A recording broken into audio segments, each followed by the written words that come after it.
And I'm watching some of your videos on your here that you know that you have nice videos, but I just couldn't. Outdated in terms of the layout. Yeah, some stuff there I couldn't realize. So we just want to see it because we figured our way to do the miters, but that wasn't correct way because I remember your colleague showed me totally different way of doing the miters. But when I did it, it just was wrong, you know. So I just want to go with you like the whole process. You can start from beginning if you want.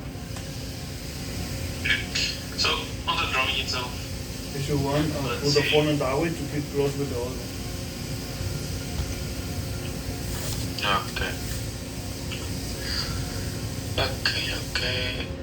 So you have multiple options to do miters. So let's just notice here. Just start from beginning. Let's say, you know, do everything like you were doing, you know, like you would do from the beginning, you know.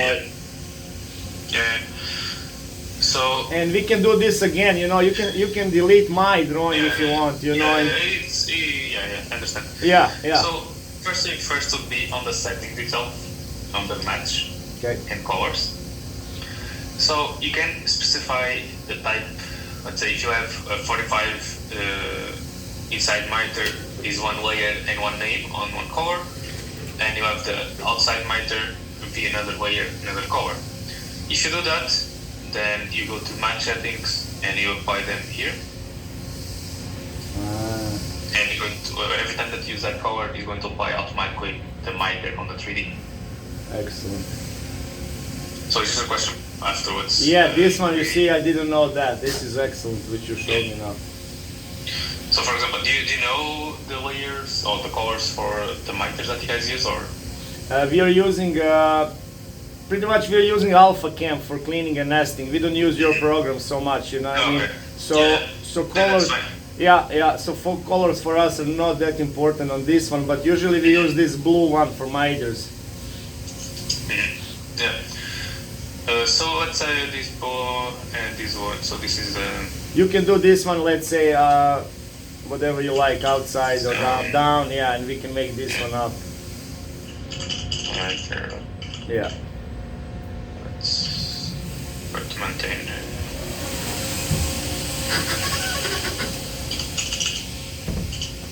Miter is 1T or 2T? I forgot. I think you're doing good. Yeah, I think you're doing correct. Yeah. Change. It's 1T. Okay. It's one.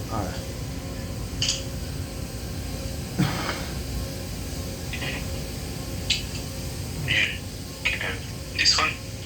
Change. Nice. Okay. No, that's that. Which? Can't remember. Try to open that one. Yeah.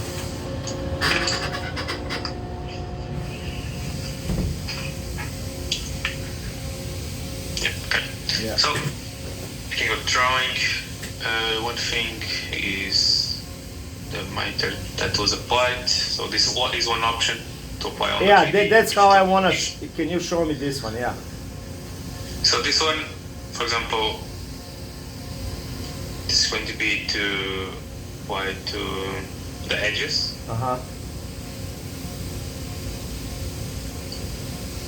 Like so it's this question you can have a face miter, so a normal miter and the face miter. What's a normal miter and a face miter? Sorry. Let's say normal miter, so the miter 45 up, 45 down. So not normal, but usually when I think of miter, I think the miter that goes down. So the inside miter. Yeah. So in this case, we don't need it to have it like this. Okay. Because we're going to use the colors layers to apply those. I see. Okay. So in here, it's all good. Then if you go to finish, so this is where you'll be able to apply that. So down would be, let's say, what I call, normal miter. I would apply to these ones inside. So you're pressing the strip and the piece, right? Yeah, tool, exactly. Okay. Yeah, just pressing the side.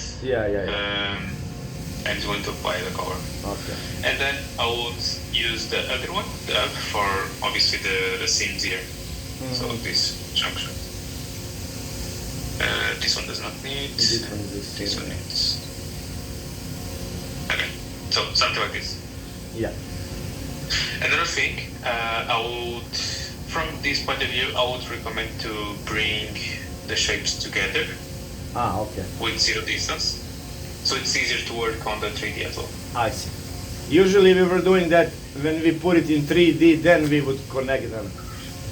Yeah, but in 3D sometimes it's a little bit tricky. If you do by simple shapes, No, it's no, easy. no. But if you are doing something more complicated, let's say It's you're better doing, do yeah, it. waterfall, basically a leg for a countertop, Okay. let's say a nice one, and has a lot of shapes that goes inside of it Uh-huh. that you need to change. It's way easier to bring them already together in this view. Okay. Let's see, the company is separated as well. So in this case,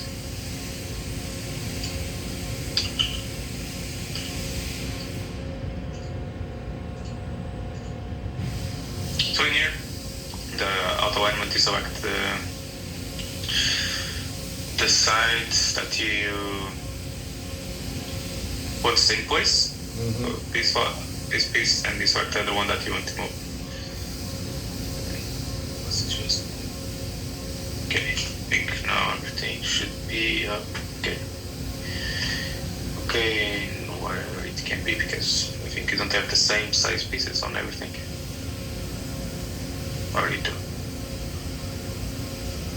It should be the same. It should be, I mean, I don't know. I can check. Yeah.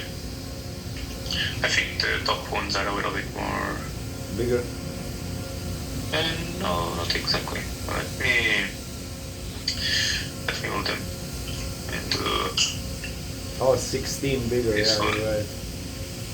Yeah, 0. Yeah. Yeah.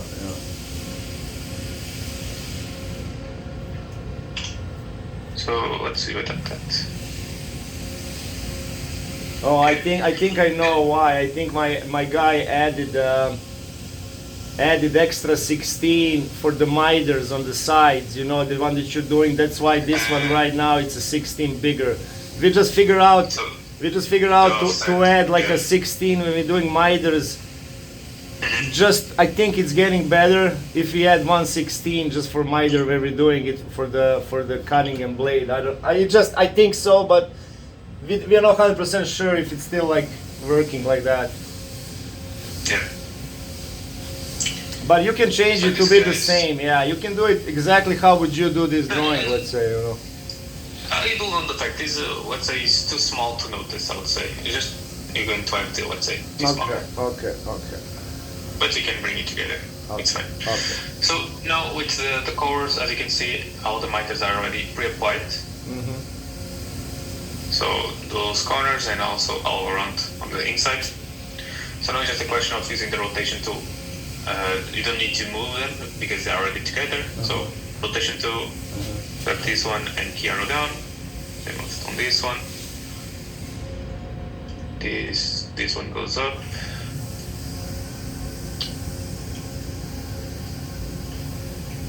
Okay, and this one goes down. Like so. Why is it like this?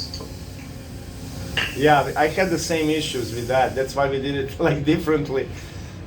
I couldn't do that. Yeah, we had pretty much the same issue. I think maybe it's because of the offset that it has, I Maybe. would say. Because the pieces are a little bit bigger.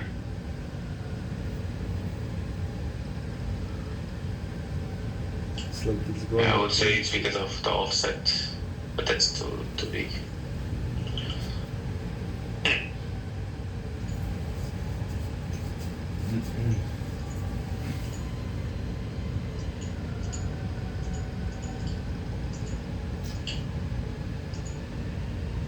Oh, maybe when you. Just a sec. No, you did good. Yeah.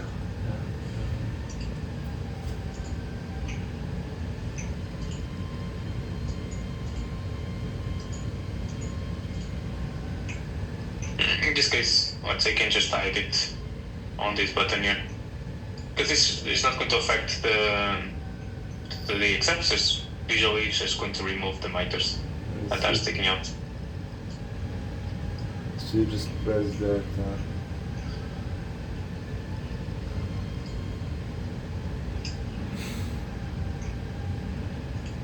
Like so. Okay. Another thing now, for example, this is backsplash. I assume that you're going to put it on top of the main part. Yeah. So it's just a question of selecting the parts and moving on the axis, so the z-axis. Yeah. Moving to the positive, the thickness for the 3 cm thickness. Doing the same thing on the other one. So you get roughly where you need to be. Another thing, just so it's easier to look at, I just hide text. Easier to look. It's way easier to look into the veining. Then from here, it's just a question now selecting the parts. You can select piece by piece and move it to one at a time, do it between the two, or Alt Control, select a group, right click on them, and add select the shapes to view. And then obviously separate them for the plate initially, and then obviously move what you need to move to different slabs, so do the veining and all that. So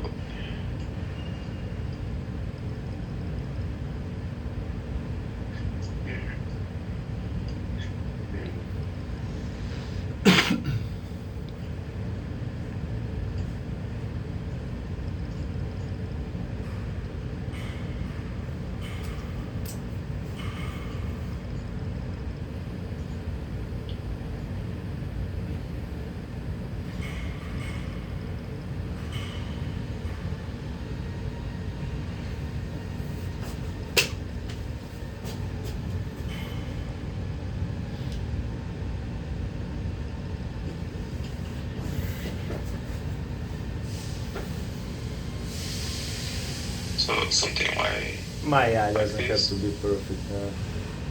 Yeah, so something like this. That usually is what I would do. So obviously prepare the drawing first, add all the shapes, all the seams that need to be added. In last case scenario, you miscalculate the size of the piece to fit on the slab. You can just do it right here by line. You do a quick seam on the pieces by selecting that, confirming the size. So you're going to have the directions on the bottom here. 2, 1 and 2, select which side you want to change. I have a specific value, so let's say 10 inches and a split. Just last case scenarios, you can do it here. But usually I recommend to bring it everything, because you do the 3D first and do the nesting, because if you change anything on the drawing, on the piece, and you play the 3D to apply those changes, is going to remove the nesting. So I always recommend to do work drawing, 3D, then nesting, in that order. Oh, drawing, 3D, and then nesting. Yes, exactly. Because if you need to change something on the drawing, the pieces are then you have to nesting it. You have to change, Yeah, exactly. So if you change the 3D, it's also going to remove the piece from the nesting. So instead of wasting time doing that, first check everything okay. Just in last case scenario, okay, if that needed, so you can change it, but try to leave the nesting for the end, because you're just going to focus on that after you assemble the 3D. Because for example, let's say, okay, you forgot to... But you see, I don't know, you're doing nesting on this one, right? But for us it's like alpha cam, that's why we do usually alpha cam, we do the nesting, then we transfer here. You know what I mean? This way, if I do it here, I gotta transfer it to alpha cam and then bring it back. I mean, you know what I mean? Like, and usually we don't change nothing after, because our drawings are already, you know, done with the nesting. There shouldn't be any changes.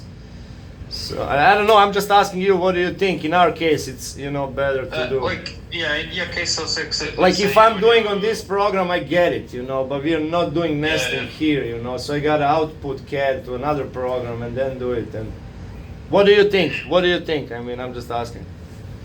Like, it's going to be more in the sense let's say because you are doing nesting on a different software. And it's just a question of trying to bring the XF correctly and selecting all the pieces, select the slab view and bring it on the slab nest that you did, maybe.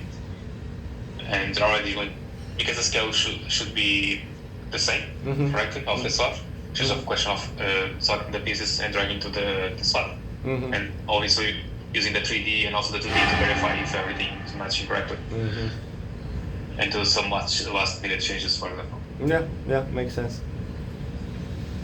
Tell me, is there anything special? In your case, I think that would be best option. I don't know the way exactly you guys work, but from what you told me, I think that would be one option. Is obviously something that it could be a question of trying, see how the result gets up. But I think that would be it. Okay. And can you tell me, is there anything special that we need to take care of when doing a seams, or this is it? You just put it close, you do the, the thickness of the 1/8 of the blade or 3/16, or there is anything else? I was watching your videos and I just want to ask you, I saw some videos that you have like seam or miter and then you're adding like invisible thickness and then you can see something but then it disappears, that thickness, So I don't know what was the point of that, is there something that we need to check that you can see better, when connecting pieces, or this is it pretty much, that's it? I think this is it.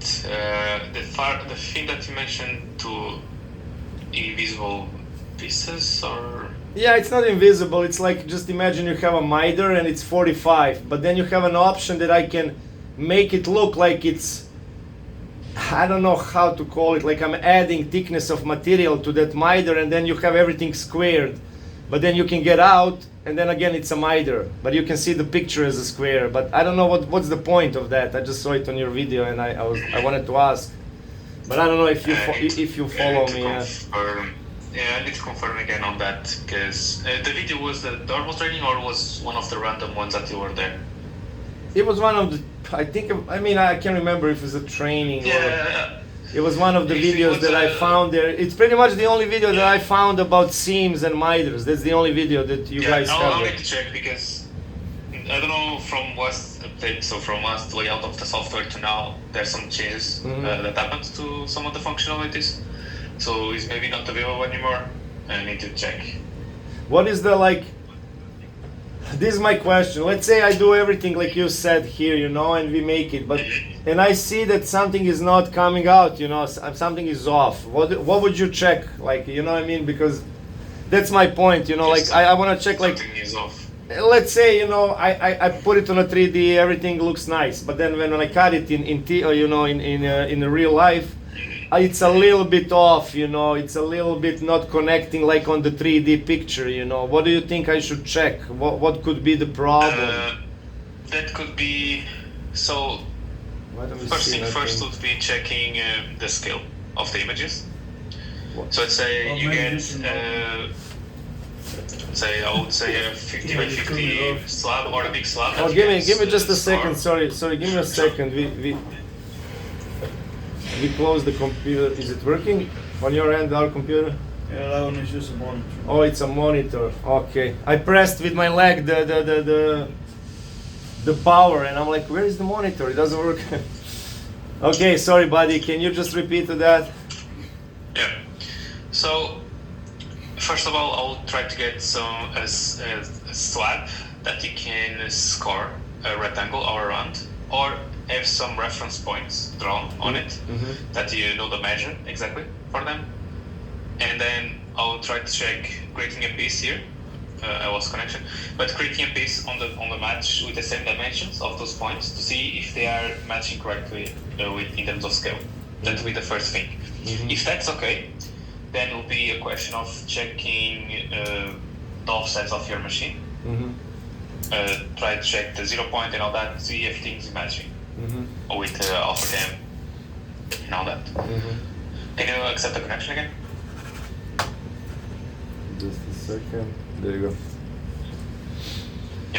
Yeah. So yeah, Yeah, so if this has come wrong, there's a question, okay, you have this slab, for example, you measure from the top side, left to right, and you create a piece in here on the drawing with the same length.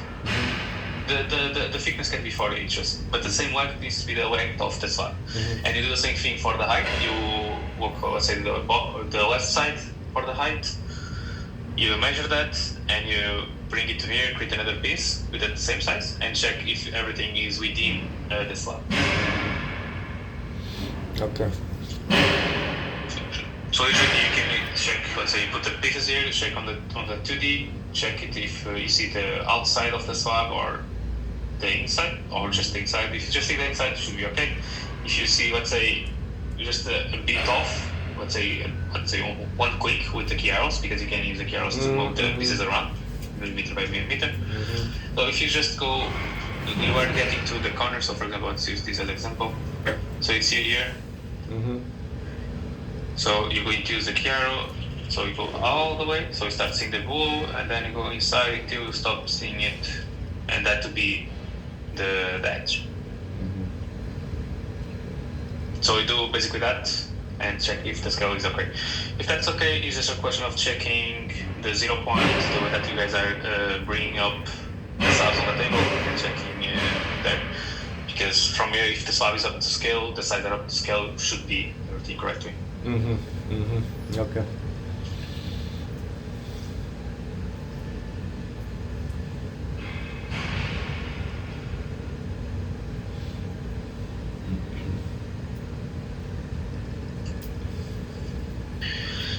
But yeah, it's just a question of testing.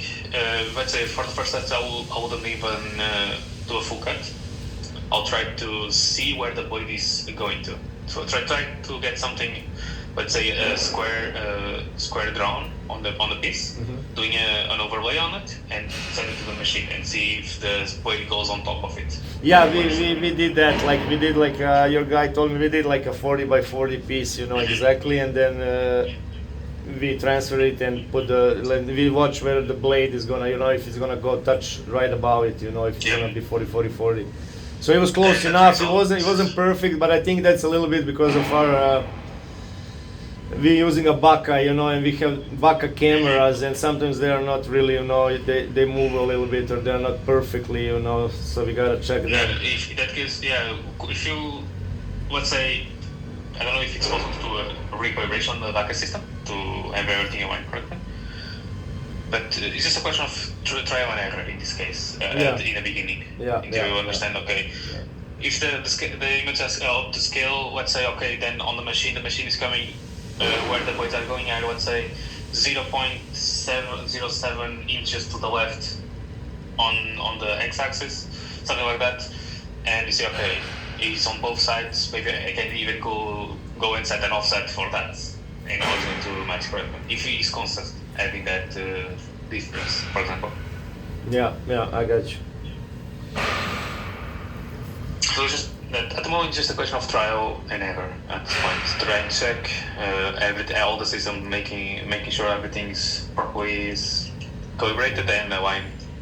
Yeah. So for the miters, pretty much that's it. Like, and for the seam, I don't have to do nothing special, right? Do you put any colors for the seam or something, or? For the seam, no, because usually you can have a color, can identify that one color is a seam. So when you export, if you use something that you guys use on AlphaCam, a specific name and specific color on it, it's going to already have it. No, I see. But in terms of what affects on the 3D in here, it's not going to affect anything. It's just a question of having it on the DXF afterwards. I see. The only thing that usually affects the visualization is going to be the miters. Yeah. Okay. Chervel, any questions? No. Okay. Alrighty, buddy. Anything else you wanna share with us that you think we should know? Like, at the moment, I would say, obviously, always save project and DXF. So when you close it, you have the DXF available outside of the project. So if you need to download a specific slab DXF, you can just access from here. No, I see. Yeah. Another thing, obviously, that I recommend is that using duplicate. This is more going to be when you already start using more to send the client wants to have second options, you can duplicate the first one to work on the second one. So it will change the original. So let's say a client doesn't really give the second option to the client, but the client actually, the first one was better, and you go back to the original. You don't need to change anything. Just go back to the original project. Okay. In terms, I think that would be it. It's just a question of testing that thing that you guys, you have already a nesting done on different software, imported to this, and try to overlay it on the side. To see how that works. Because that's in your case, that's the first that I hear that way. So I don't have any history or any track that I can tell, we're going to work 100%, because I never worked with a company that had the same situation as you. That's going to use. Okay. Excellent, Gonçalo. Testing it. Yeah. Okay, we'll play a little bit, we'll test, and if we need you again, we'll give you a call. Yeah, sure, that's fine. Excellent. Hey, thank you so much and have a great day. Yeah, no problem. Yeah, you too. Bye. Bye.